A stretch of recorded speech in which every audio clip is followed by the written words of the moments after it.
Welcome to Hooked on Boxing. I'm your host, Christopher Ollier. Tonight we're going to be talking about various different kinds of equipment in boxing and martial arts equipment. A lot of people get that equipment confused. So I'm going to go through some of the equipment for you to know what's the difference. Well, let's just go into the equipment. First of all, I want to start off with the boxing gloves, what a lot of people are used to. There's very different types of gloves. One type is your bag glove. The other type is your boxing glove or your sparring glove. And then the other type is your tournament glove. Your tournament glove, basically, on the front of the glove is basically white. You mostly will see that in professional fights or in an Olympics or a basic Golden Glove tournament, that the front of the glove is white. Them are tournament gloves. They vary in different sizes for different weight classes.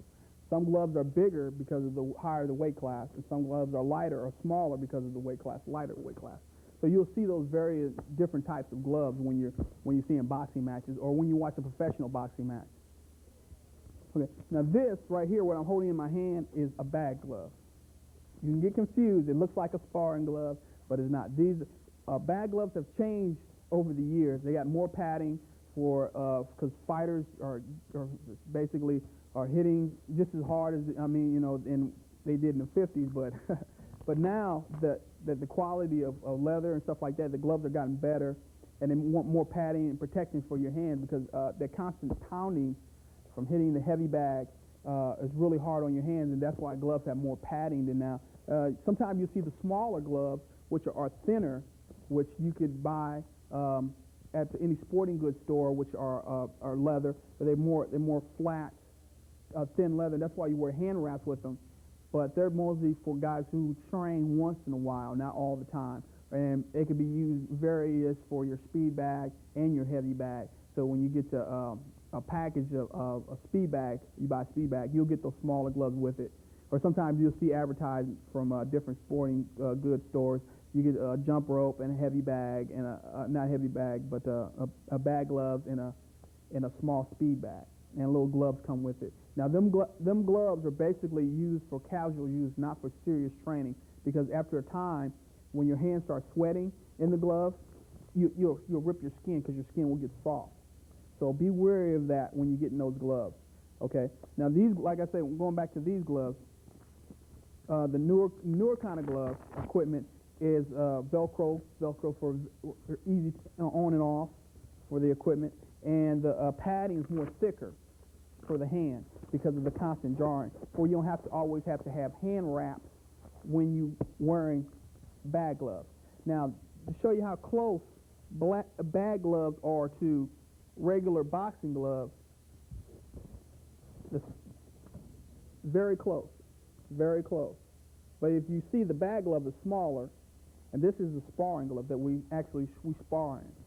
Okay, you have more padding in the front, but in the smaller gloves have just as much padding because of the jarring into your hands, and because your hands will hit the bag and sweat, but your hands won't get cut up as much if you wear hand wraps, which I went over in other shows. But tonight we're just basically going to talk about gloves and equipment, how equipment is very close to each other, but they're not similar. For a lot of people get them confused. And when I see some guys training, they use the bag and they hit in the bag and they cut in their hands because they have smaller gloves. So this glove right here is a sparring glove, and this glove right here is for bag work. Okay, I mean you can see the difference. You can see the difference in thickness of the glove. You can see the thickness. And you can tell one is bigger than the other, but you can get them confused when you're looking at them. Sometimes when you actually see in a boxing match, the gloves are smaller. These gloves are bigger because these are for sparring. You want more padding for protection because you got padding and you got the headgear. But these gloves are smaller. Mostly you will see in boxing matches, gloves look about similar, just this size, but they have a little bit more padding, they're a little bit lighter, and by the marking on the front, or they're one color, like this, maybe black, but you can tell by the marking that these are for professional fights. Okay, professional gloves and amateur gloves are a little bit different. Sometimes you'll see they look similar. They have the white mark in the front for the marking for points. But mostly you'll see those in Golden Glove or tournament fight or the Olympics. So if you ever watch the Olympics coming up in '96, I think, and that you'll see the gloves are clearly marked for boxing matches, and these are bag gloves. Now, still on the tip about bag gloves. Now, a lot of people get confused with the gloves. One glove like this. Now, this is basically not a bag glove. These gloves are made for sparring. Okay, these are different types of sparring gloves than this here. You can see the various difference in it, but these gloves are really made for light contact, not for heavy contact. Okay, this is a big difference if somebody hits you with this one and somebody hits you with this one. This one had a little bit more padding, so it ain't gonna hurt as much, but this one is really for light contact. This is basically a sparring glove for martial arts. Okay, it's different because of the hand movement, because for grappling and grabbing things. These are similar, but in contrast, very different, very different. Very lighter in weight, and the padding is not as thick. But basically, it's for hitting to the back of the hand, not in front, like a boxing glove. So when you see these different kind of gloves, beware. These are for martial arts, and this is for boxing. But when you see them, these are very close for different sports, but it's the same. But for the same tool. Now you look at the bag gloves; they look very similar. See, in the thickness. See, this is bag glove. This is for light sparring. So when you go out and buy equipment, be wary of this because a lot of people get confused.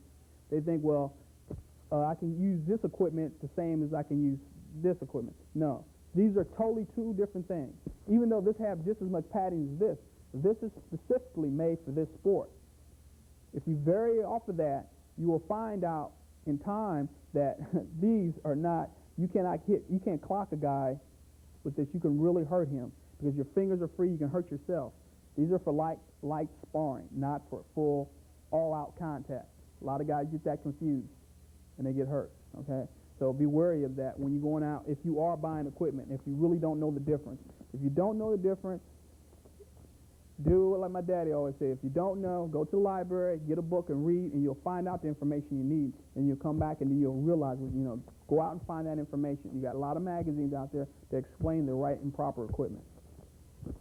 Okay, so these are different in bag gloves. Okay, so when you go out and purchase gloves, like I say, be wary of that. Okay, make sure you know what you're getting. Okay, I mean, if you're going out to boxing gloves or anything like that, and you go to a sporting goods store, make sure the guy knows what he's talking about because he might don't know anything about boxing either. So make sure you do a little research before you go in. If you're doing it for a hobby, just to keep in shape, which I see a lot of guys just hit the bag to keep in shape. So be wary of what gloves you get. Okay, and a lot of you young kids out there, be wary of that. Ask your instructor if you are taking martial arts, should I get in light contact gloves? And ask him what he would suggest for you to get, instead of just going out and buying something that might be a little bit too advanced for you to get, and you might bring in the wrong equipment. Okay, so be wary of that. Now, gloves like this, these are basically sparring gloves too. Okay, this is a sparring glove, close to this, but like I said, these are for martial arts. These are for JKD. Okay, these are gloves for martial arts. I mean, I don't know if anybody ever seen these in any movies, but for different type of training in martial arts, these gloves right here are basically for grappling and holding your opponent.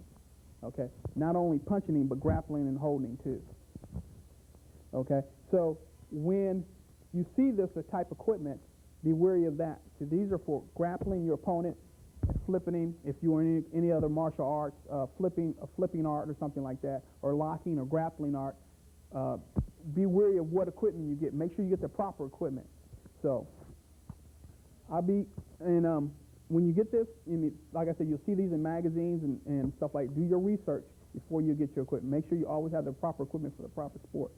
Okay, so that's the first half of my show on getting the proper equipment. So I'll see you guys in a few minutes. I'll be seeing you. Peace. What are blind people like? Well, I'm blind, and I think I'm pretty much like you. I cry if I have a reason to, And I laugh if something's funny, but not because of blindness. I don't hear better or have greater musical ability than you. We who are blind need opportunity, not pity. For facts, contact me, Kenneth Jernigan, Executive Director, National Federation of the Blind, 1800 Johnson Street, Baltimore, Maryland, 21230. Yes, Dudley? I'm starving. Can we have a snack, Mom? Here's your snack, kids. Cheese, fruits, and I chopped up some carrot sticks. Thanks. What? No candy? No chewy gooey tar bars? Eating too many snacks can cause tooth decay. But if you need a snack between meals, choose nutritious foods like fruits, vegetables, or cheese. I'm proud of these 242 teeth. That's why I'm eating nutritious food. That's right. Eat up, kids. Yay!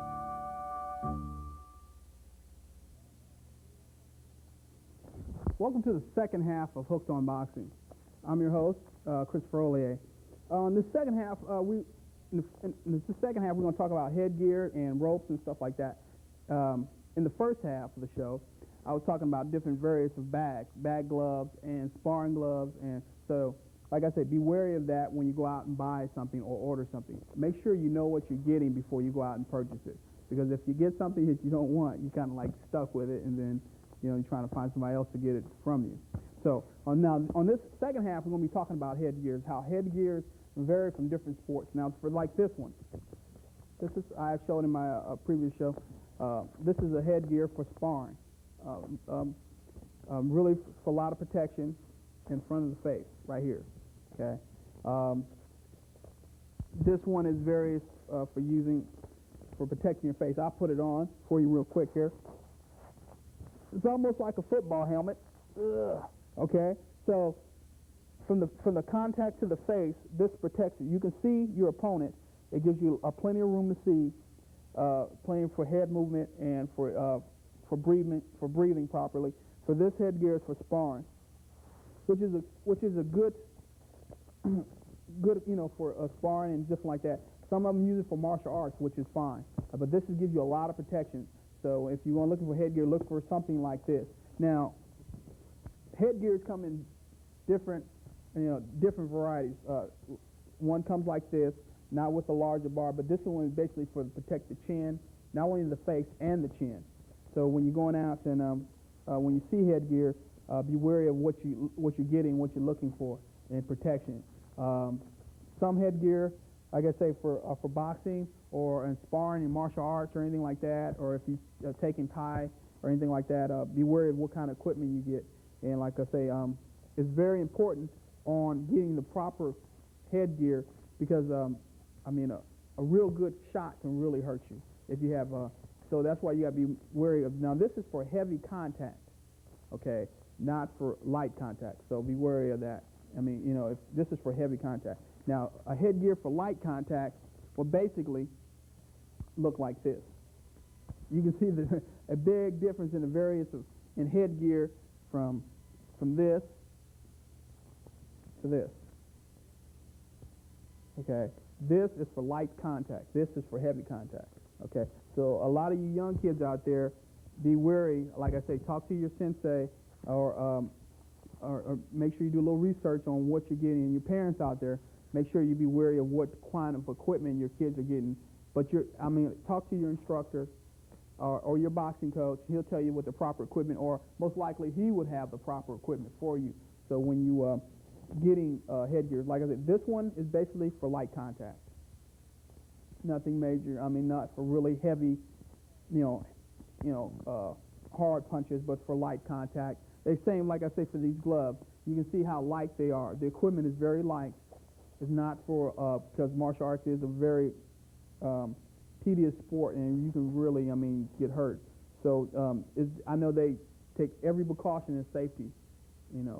I talk to many of them, and they take every precaution as possible in safety in any contact sport, martial arts or in boxing. They take every precaution for nobody to get hurt. So these are basically for light contact. The headgear, like I say, is for you can breathe because you're moving around. So when you get headgear, they all come in different types. You have the one, like I say, the full face headgear, and then you have close to the full face headgear that covers your face and your chin. Okay, you can see this on here. It covers your chin. So if you get caught with a good uppercut, this could protect your chin, not only your face but your chin, and it gives you a clear range of vision. That's very important when you're sparring another opponent. A clear range of vision. This for your peripheral vision on the side. This covers it for you. It's very wide so you can see. So that's very important too. Because if he throws a wide hook, you won't see it. But with a good headgear, he gives you a lot of chances you can see what's coming at you when you have that proper head movement. Now, these are very close, and what you see very close, but they vary. One has the chin, one doesn't. Okay, so when you're looking for equipment, look for that. Okay, but talk to your boxing coach or whoever's your trainer, and he'll most likely have the equipment for you. If you go out and purchase equipment, make sure, like I say, make sure you know what you're getting. Okay, make sure you talk to your coach. If you order something for yourself for your own personal equipment, make sure you get the proper equipment, and that's very important, because if you don't, you could get hurt. Okay, that's why I'm going over equipment, because a lot of guys I see go out and get equipment that is really not made for that sport particularly, and they get hurt, and that's not good at all. So be wary of that. So make sure you get the proper equipment for the proper sport. Now, focus mitts. Focus mitts comes in various different sizes. Everybody sees focus mitts like in the Rocky movie. He got his little mitts on. The guy's jabbing, pow, pow. He's looking smooth. But focus mitts, a lot of people don't realize, they come in various different sizes. You have your smaller focus mitts for concentration and focusing where your punches want to go in a small target. The smaller the target, the faster the punch got to be. Okay, the larger the target, the slower the punch got to be.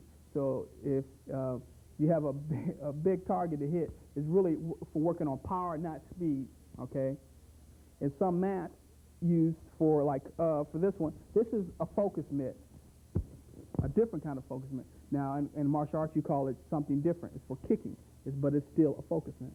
Okay, it's still for focusing your kicks and some punches. It is designed specific for that sport. Now, you can use it for boxing, for punching too, but this is just a very large focus mitt. You can't hold it with one hand. You rip your hand off. But this is basically for kicking. Still a focus mitt, but just larger and more specifically designed for that various contact for kicking or punching. Okay, but it's still just a various on a big focus mitt. Now, this over here, this is basically a body pad, not particularly a focus mitt, but this is just for protection when you do spar. This is for light contact. Okay, this is for they're using Taekwondo and a different kind of padding. But in boxing, there is the same. It's the same. You will see the same kind of equipment, but in boxing, it's more for rib protection. So you can be careful. If you really, some people don't know. So I'm telling you that this is for a different sport. And guys, went out and bought this stuff, and it's made for different sport. You have some in which I didn't bring with me, that just protects the rib. So when you're sparring, if a guy really is a hard hitter, hits your rib, it's similar like this, but it's basically to protect the rib. This is for light contact. So this is for sparring for light contact, for a totally different sport. But some people can't tell the difference. So sometimes I like bring equipment, and he's like, yeah, I know what that is, but some people don't. So. Now, focus mitts. Now this is an interesting focus mitt. You say, what is this for? Like jabbing somebody means the ultimate glove. Hasta la vista. No, it's not really. This is not the ultimate boxing glove. The boxing glove of the future. No, basically this is a focus mitt. A different kind of focus mitt, but see, and it's basically to train your fighter for a head target. For slipping and moving when the guy is bobbing his head, moving his head. As a coach, you would hold this up, and basically he would try to hit this, and you would move it like an opponent would move his head. Same for a target. So this is just a different kind of focus mitt. Like I said, over time, the equipment is changing constantly. Guys are finding out that, like I said, the better equipment you have, the better prepared you'll be. And for something like this is some excellent equipment. I mean, this is really helps the guy focus his eyes on the head movement of the opponent, because of, nobody's going to sit still and let you hit them, So this is basically to help that hand and eye, concentration. So when the guy's moving, coordination. So you're moving back and forth, back and forth. So if you look, you see something like this, you know what it is. Like I said, this is not the ultimate glove. It looks like the ultimate glove, welcome to year 2010, but it's not. It's just basically for the coach or the trainer to train fighter and head movement. So when you see this, remember, this is the a focus mitt, okay? Now this is your regular kind of focus mitt, the ones with the, like I say, you would see in a guy sparring or on any boxing movie you might see. He's up there, the guy working the other guy. And this is the basic focus mitt you would see. This one right here. Okay, so these are the ones that's been being used since boxing begun. Okay, when they first started, it was just basically padding, a pillow. Actually the first boxing glove started as a cooking mitt. So it has came a very long way. So, but these are more smaller targets for speed. The bigger the target, the slower the speed. Now, these right here, after time, a period of time, as evolution goes on in boxing and every other sport, focus mitts gets better and they change because the more bigger the man, the more powerful the punch. The hands have very small bones in them. After a period of time, your hands will hurt, getting hit by lots of force. So the various focus mitts have changed over the years. So this is what you would see right about now in focus mitts. Because these right here, you can use them not only for the hands, but you can use them for kicking. Now these are basically the same focus mitts, but on a larger, but for a larger target. Okay. Now these, from padding from here to here, gives the trainer himself a little bit more leverage. So you not only have that target to hit, and you have more padding. If you see the difference in thickness, if you see the difference in thickness when the guy hitting the pad, you'll take more. You can take more shots. Okay, so if he's throwing a very hard punch, or if he's a very large guy, if you train in a heavyweight, he's weighing, he's a solid muscle, 225, solid mass. I mean, solid guy. He hitting, RPIs. He hitting really, really hard. Okay, he ripped your arm off with a proper hook and proper leverage.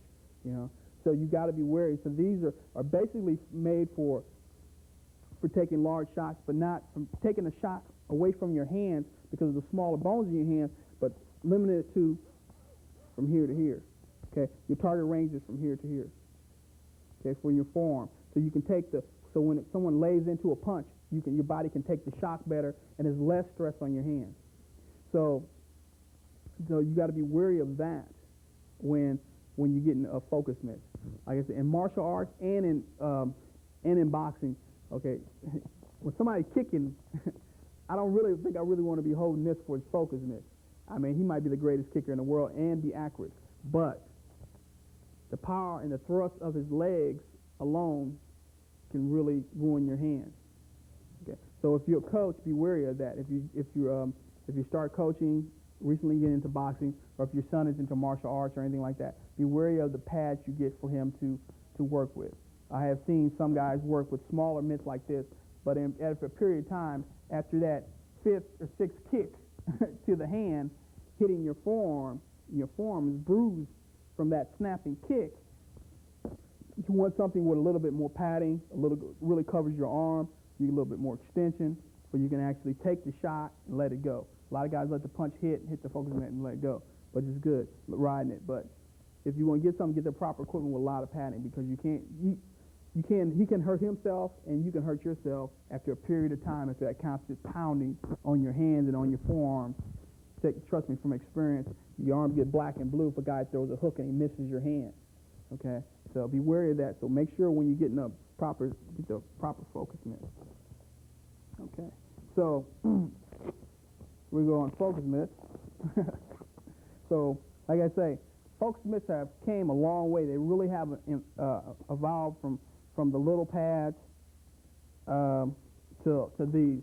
Okay, so equipment has really came a long way, and I know there's more different kind of pads. There are so many different kind of pads. I could be here all night telling you about how many for not only for martial arts but for boxing, because there's always inventing something new in boxing and in different sports, contact sports, for safety reasons. Now, you heard me talk about the rope. You know how to measure the rope for the proper size. Now, basically, this is, like I said, this is leather rope. This is a little bit longer than usual. See, this, like I said, if the rope was my proper size, it would come right here.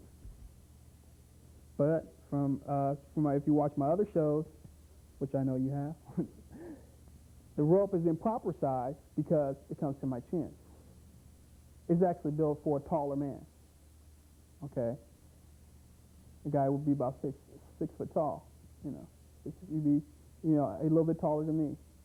Okay, so this rope right here is for a taller individual, which if I got a shorter rope will come to here. I mean, it would be the proper height for me.